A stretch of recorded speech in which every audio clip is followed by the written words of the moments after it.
This is a standing Pilates video working on our balance and postural alignment. So you might need a chair or a wall depending how secure you feel in single leg balance. And there'll be different levels, so don't always have to feel you have to do all of the exercises. So we're going to start with our feet in parallel, and we're going to focus on where the weight of our centre of gravity is falling. So the best way to do that is to close your eyes and just have a think about where your weight is falling through your feet. Is it on the insides, the outsides? Is it back on your heels? Is it forwards on your toes? So do a little shift forwards and back. Shift your weight through the front of the foot and back. And then adjust so the centre of gravity, your weight is really going through the centre of your ankle joint. And then open your eyes.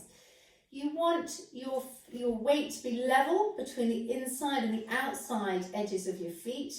And there's a triangle at base of support between the base of your big toe, the base of your little toe, and the centre of your heel.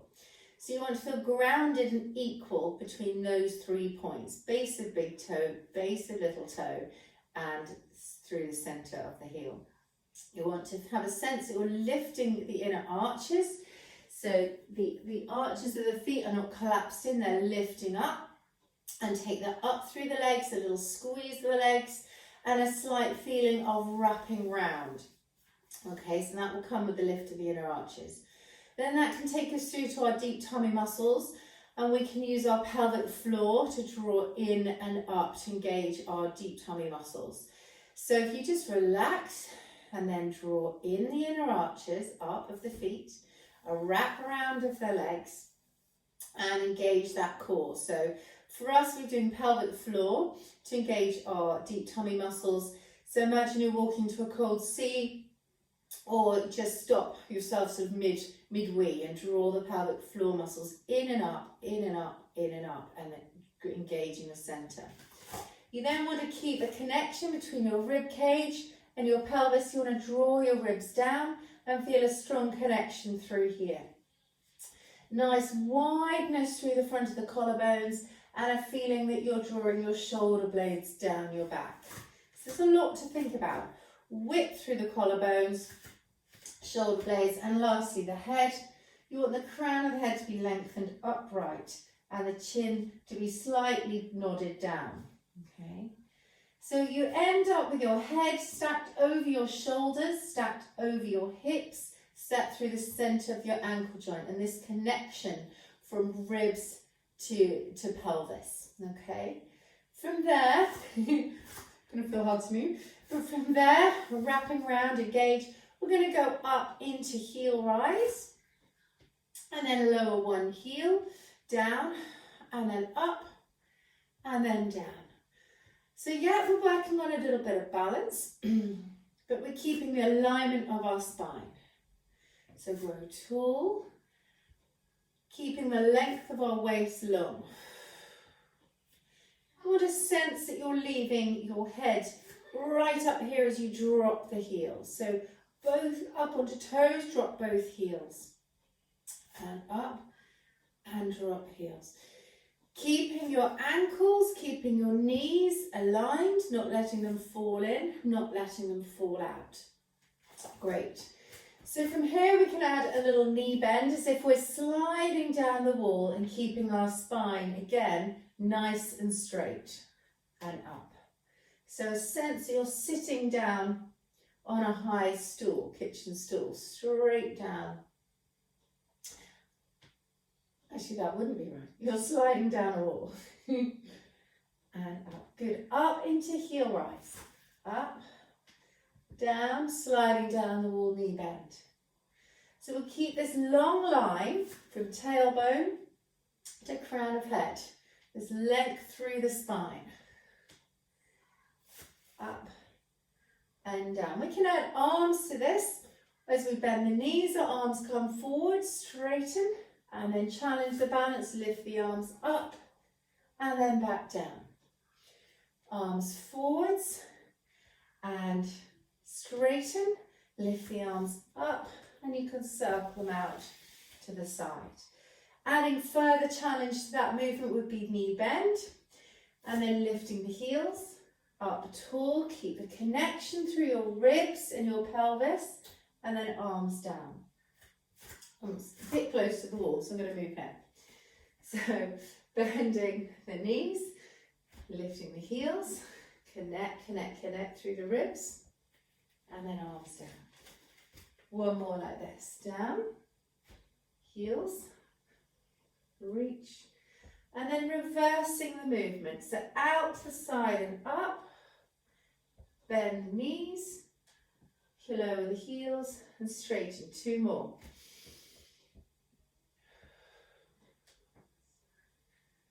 And this is footwork.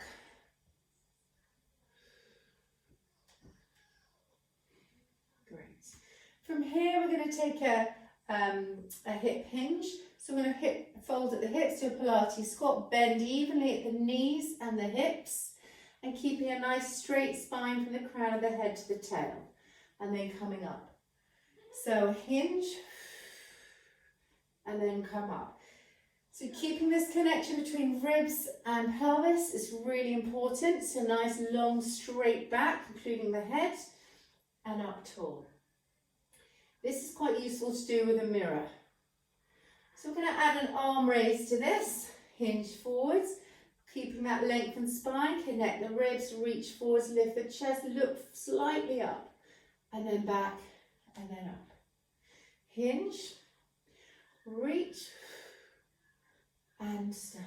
Two more. Hinge, reach, and then back. Hinge, reach, and then back.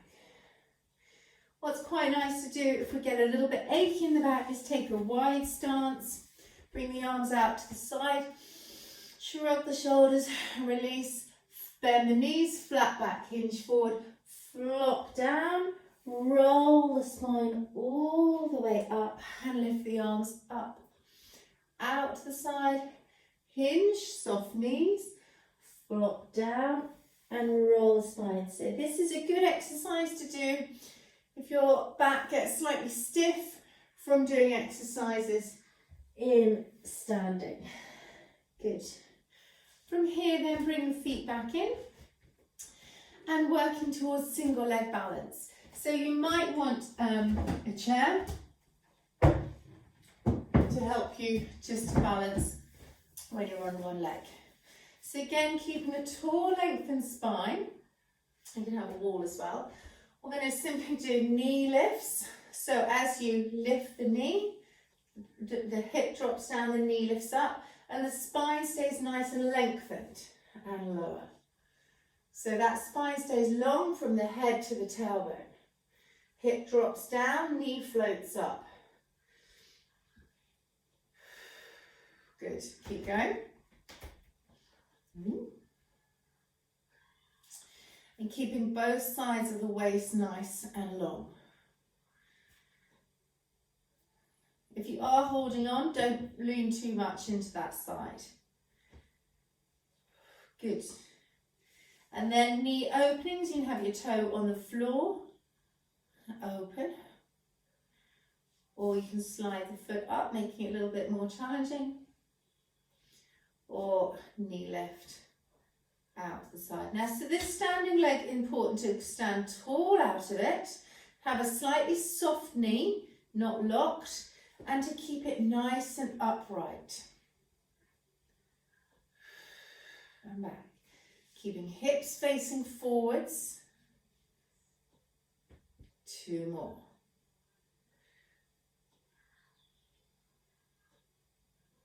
And down. So same on the other side, feet in parallel.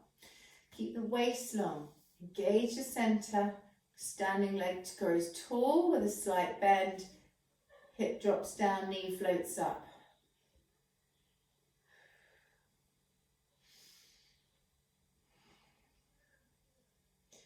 Good, so you want to focus on shoulders being relaxed and the hips not hitching.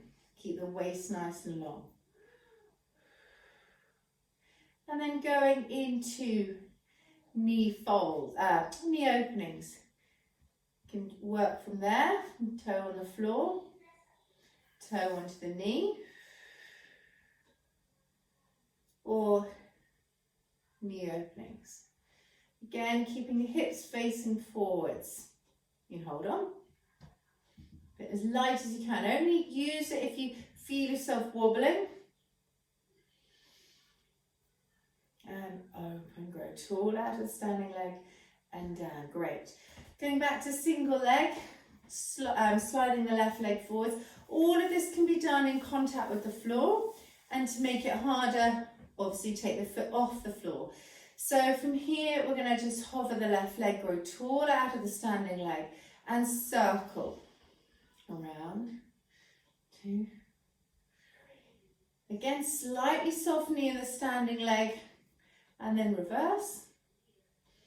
2, 3. So it's again, go straight into, if you can, hip abduction, out to the side, lift and lowers out to the side, growing taller out of the standing leg, keep it soft. If you need to, foot comes on the floor, just slides out, slides in. Slides out, slides in. One more. And down, good. And then on the other side, grow tall, right leg forward, circle. Grow tall in the waist. And back, reverse, 6, 4, 3, 1, and then bring the leg in and out to the side and in. And in. Grow tall out of the standing leg, but keep the knees soft, hips facing forwards. 4, 3, 2, and back. Good. Move the chair to one side for the moment. Again, take the legs wider, knees bent, arms out, and hinge flat back forwards, fold down and roll the spine all the way up. Adding in a legs back extension, arms out to the side, hinge forward, fold down and roll the spine all the way up. So we're going to take it into a little bit more of that Pilates squat for some twists. So first of all, we're going to slide down the wall again. Okay, so nice straight back and connect. A knee bend, sliding down. And we're going to take the hands to the chest. I'm going to do a twist round to the right and back to centre. And a twist round to the left and back to centre. A twist round and back. And then hands behind the head, rotate, keeping hips facing forwards, tummy button facing the front, back. And this exercise can then be taken into the squat forwards and into a twist, which is really good. A golfing twist, golfer swing. Straight back, ribs connected, and trying to get a little bit of rotation here. One more. And then all the way up. Continue with that hinge. We're going to slide the left leg back.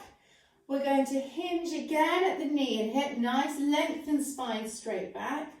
And either from here, lift the leg, try and balance. You can have one hand on the wall. And then stand up tall. And then hinge. And up. So that foot can stay sliding and in contact as you come out and up. Or again, if you're feeling more balanced, you can hinge all the way down to the floor. Hinge. So the knee isn't bending too much. The back hopefully is staying straight. A connection through the front. And you'll be working the right hip. And back up. And on the other side. Same thing. Slide the right leg. Soft knee. Straight spine. Into that stop position. Okay, lift off the leg. and up, down and up. And hold on to a chair. And you can sort of balance there. Or again, hinging as if you're picking something up from the floor and coming back up. Nice and controlled. And up. Great. Coming back to standing. And last little bit of balance on one leg. So again, you can either go complete single leg, or you can just take, let's come onto the mat, or one toe just touching. So find your level of balance, but you want to be able to hold it for 20 seconds or 20 to 30 seconds. So just finding that balance, leg off or onto the shin, and then try challenging that by turning the head back to center and turning the head. Good, you can challenge with arm movements or one arm or hundreds. Okay, engage the center, ribs connect to pelvis. And then change legs. So it could be that you're just going to balance on one toe, come into the other leg. Really great to balance, practice during the day with shoes on, brushing your teeth, waiting for the kettle to boil. Woo! Not concentrating. And back. Good. And do a bit of movement. Throwing, catching a ball. All sorts. Good, finding that position and down. And again, just so the back doesn't get too stiff, allow one more movement, really lifting the arms up and lengthening, hinge forwards, fall down and roll the spine up. Reach forwards, hinge, great posture, fall down and roll the spine up. Super, so that's just a little bit of balance work you can think of doing a few of those exercises whilst in standing.